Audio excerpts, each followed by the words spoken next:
Cassandra Parks. I'm going to take this because it's kind of hot in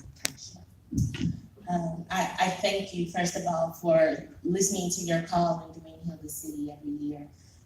It is something that is needed, it is wanted, and it is a must in our community. African Americans do not speak about mental health enough. Is something that needs to be talked about and needs to be discussed because it is something that affects all of us in one form or fashion. It could be that man that you see on the street that looks homeless but chooses to be out there because of his mental state. It could be your best friend that calls you in the middle of the night because she's having issues and she can't figure out what to do, how to do it, and where to do it. So it's very important that we talk about mental health. But I'm going to also talk about mental toughness and mental strength and how I got to be a doctor because I wasn't supposed to be a doctor. Well, I was, but not the doctor that you think. I wanted to be an obstetrician when I was younger. Let's go all the way back. I'm going to tell you my tips, but my tips are intertwined into my story. And I think that makes me more relatable because I'm not just some person up here with a degree that is speaking to you. Because I had a life that was difficult, that was not supposed to be who I am now. My name is Cassandra, and Cassandra means helper of mankind. So this calling has been on me for all my life, and I didn't know it. And I grew up in a household with a military father, a mother that was a hippie, so to say. She went to NYU, so she was always somewhere else. And, you know, she was just free flowing. I didn't really have structure because at the time I was born, my father was 41. So he was done with raising kids. He had lived his life. I was that oops baby, so to say. So I had to learn things on my own. I was always very independent because my mother was a working woman. She was one of the first working women back in the 70s.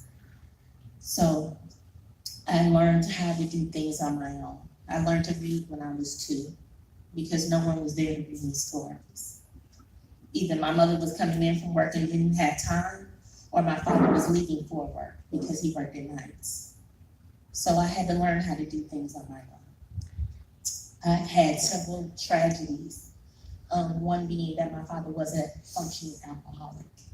So the fights, the things that went on in my household, I think formed me on how to learn about love, which is a shameless plug because I have a company called Let's Learn Love. And it deals with all aspects of relationships. So as I go through childhood, I have tragedy. And when I turned 7, that was instrumental to me though, because I gave my life to Jesus. No one else in my family went to church. My mother called me the little missionary. I'd get up, anytime there was Bible study, I took the bus. Remember when the bus used to come and pick you up?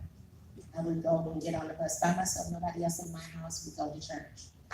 So I've always started my path and I knew that God was helping me. When I turned 14, I had a tragedy happen. My sons don't even know this. I was shocked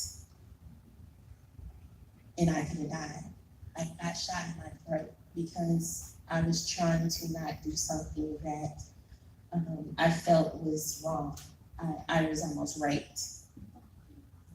And at that point, I realized that there was a change in me, that I wanted to change people. I wanted to change lives.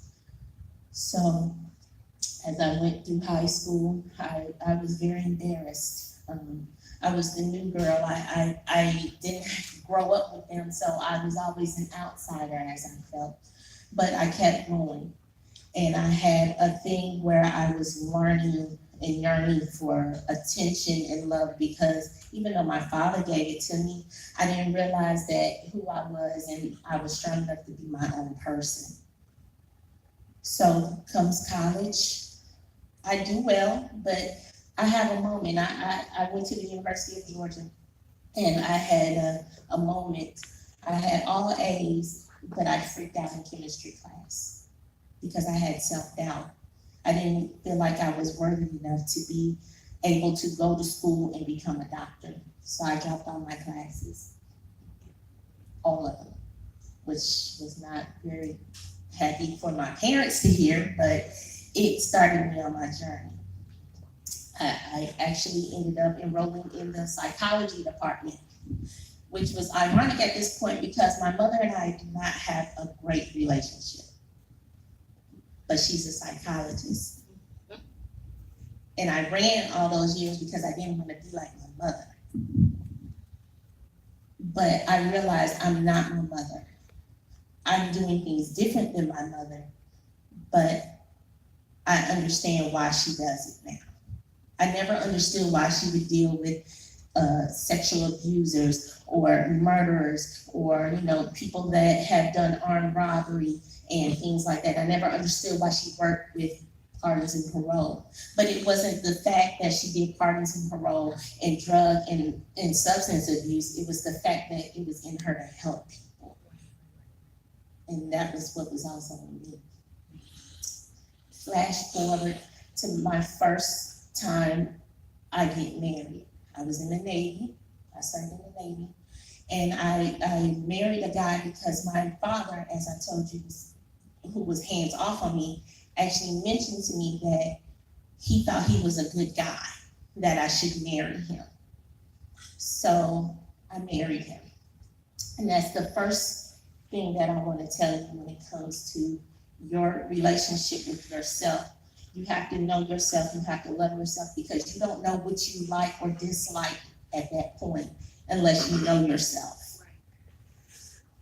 So coming from that, I listened to something when I knew it wasn't right. And I married him, and come to find out he was bipolar. So we had fights. I had things thrown at me. I was verbally abused. I was in a domestic violence situation, and I didn't realize it because I didn't have self-worth. So you should always know who you are and what you do. So I moved back to Atlanta after I leave and I divorced. And I'm still at the point because I don't know who I am or where I am or what I'm doing with life. As I move on, I find my second husband, which was a serial cheater. Now, this is where all my life was really tested in this block of time, because I get married to a guy who was a serial cheater. I had people call me on my job, call my cell phone. I had received a court case because of one of the people that he was dealing with that tried to track me. And since she knew my work number, she told me to call her back. So when I called her back from my work phone, she went to the police and said I was harassing her because she has my number. So I had a court case behind that. He has brought GBI in my house because someone claimed forcible rape on him because he's a police officer and he had his side gun with him.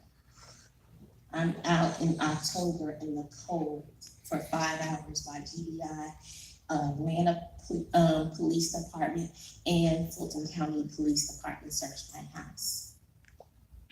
At that point, that was the major point where I realized I had to get my self-esteem together. It was an issue.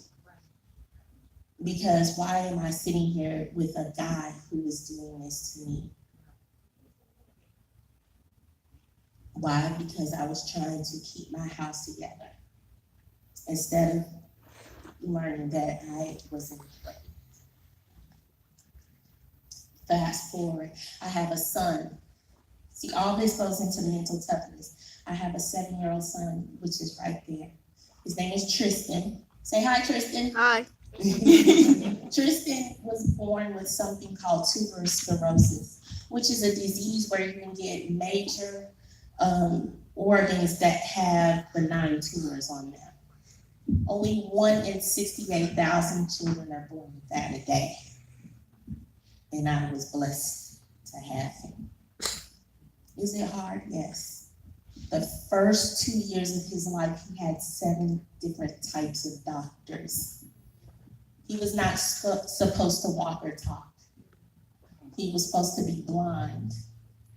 He may or may not have lived longer than 2 days, because when I went for his ultrasound, he had 6 to 8 heart tumors when he was 5 months in my stomach. But that right there showed me that there is a God. Right now, he's got little challenges. Right now, he's battling 2 brain tumors and 1 on each kidney, but you wouldn't know. Mental toughness comes from things that make you grow, that make you stronger. But it depends on how you have to look at them. My life, quote unquote, has not been a crystal stair. Again, coming from an alcoholic family, having family tragedy, being worthless and feeling worthless, to having a child that is special needs that'll probably, be great one day because I push him. But it depends on how you look at the situation and what you do to change it. But it starts with yourself. You have to have self-love. You have to have a condition that you're going to get through it and not give up. So I'm going to leave you with some tips. First of all, you have to, I always say, self-esteem. Self means 4 different things. The S in self means study. You have to know what you like, what you don't like about yourself. You have to be honest, though. We can always sugarcoat things and think that everything is okay and say, oh, I'm okay with this, I'm okay with that, but you really have to study yourself. The second thing, which is the E, means exercise. You have to exercise what you like, and you have to take away what you don't like. So you have to exercise daily. Just like you have to exercise to keep your body going, you have to exercise to keep your self-esteem going. You have to do what you like. You have to learn to understand that you deserve that's your time. The L in self means let go. There are things that we do or do not like about us that we need to let go.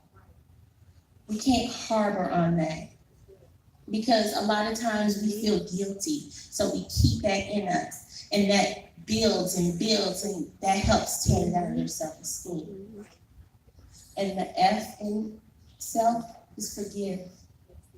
We don't forgive ourselves enough. We don't. We always keep that with the L. We don't let it go. We keep it and we harbor it and we build on it and we thrive on it. But the F is you have to forgive yourself. We're going to make mistakes. We always do.